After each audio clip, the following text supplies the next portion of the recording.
سبحان ربی العلی بہاب اللہم صلی علی سیدنا محمد وعلی آل سیدنا محمد وبارک وسلم۔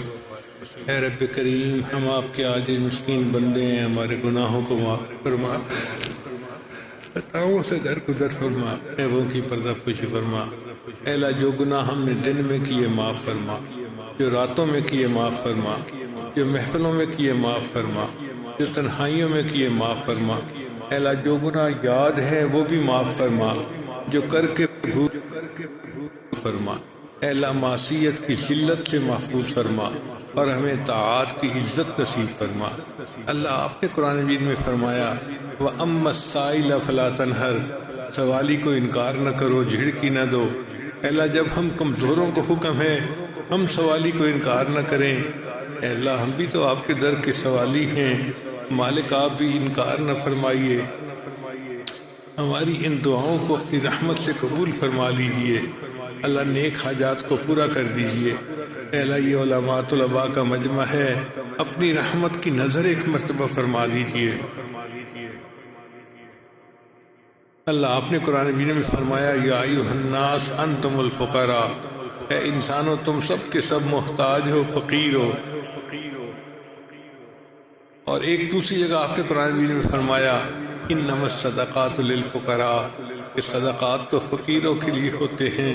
اے اللہ، جب ہم فقیر ہیں اور صدقات فقیروں کے لیے ہوتے ہیں، اللہ ہمیں اپنی رحیمی کا صدقہ دے دیجئے، اپنی کریمی کا صدقہ دے دیجئے، اپنی غفاری کا صدقہ دے دیجئے، اپنی ستاری کا صدقہ دے دیجئے۔ اللہ، ہم پر رحمت کی نظر فرما دیجئے۔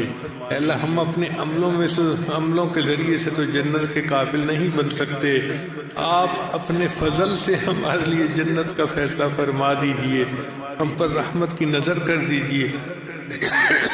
اللہ، آپ کے پیارے یوسف علیہ السلام کریم تھے، انہوں نے اپنے بھائیوں کو معاف کرتے ہوئے کہہ دیا تھا لا تثریب علیکم اليوم، آج تمہارے اوپر کوئی قصور نہیں، میں نے تمہیں معاف کر دیا۔ اللہ، آپ کے پیارے حبیب صلی اللہ علیہ وسلم بھی کریم تھے، انہوں نے فتح مکہ کے دن یہی الفاظ قریش مکہ کو کہے تھے لا تثریب علیکم اليوم، اے اللہ، آپ سب کریموں سے بڑے کریم ہیں اور آپ کو اپنی شان کریمی پہ بڑا ناز ہے۔ آپ نے قرآن مجید میں جگہ جگہ اس کے تذکرے بھی کیے ہیں۔ اللہ، آج آپ اپنے بندوں کو یہی فرما دیجئے لا تثریب علیکم اليوم اذهبوا انتم الطلقاء، اے اللہ، آپ فرما دیں گے ہمارے گناہ معاف ہو جائیں گے۔ میرے اللہ، رحمت کی نظر کر دیجئے، ہمارے گناہوں کو معاف فرما دیجئے۔ اللہ، ہمیں تقوی کی زندگی عطا فرما دیجئے۔ اللہ، آپ نے قرآن مجید میں اپنے دو انبیاء کو حکم دیا کہ فرعون کے پاس جاؤ اور جا کر اس کو دین کی وہ تلقین کرو، تو آپ نے فرمایا فَقُولَا لَهُ قَوْلًا لَيِّنًا، اس کے ساتھ نرم گفتگو کرنا۔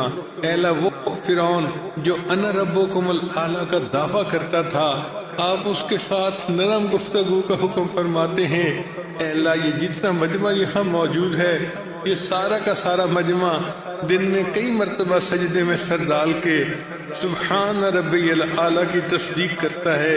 اے اللہ، تو ہمارے ساتھ نرمی کا معاملہ فرما لے۔ اللہ، ہمارے ساتھ درگزر کا معاملہ فرما، ہمارے گناہوں کو معاف فرما، ہماری ان دعاؤں کو اپنی رحمت سے قبول فرما۔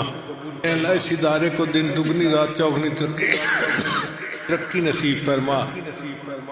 جو ادارے کے معاونین ہیں، اللہ، ان کو اپنے مقربین میں شامل فرما۔ اللہ، ہماری ان دعاؤں کو اپنی رحمت سے قبول فرما۔ جو حضرات ادارے کا اہتمام، انتظام، انصرام چلا رہے ہیں، اللہ، اپنی رحمت سے ان کی کوششوں کو قبول فرما اور ان کو اپنے مقبول بندوں میں شامل فرما۔ ہماری ان دعاؤں کو اپنی رحمت سے قبول فرما۔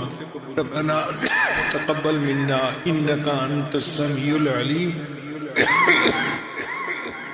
وتب علینا انک انت التواب الرحیم۔ صلی اللہ تعالی علی حبیبی سیدنا محمد وآلہ واصحابہ اجمعین برحمت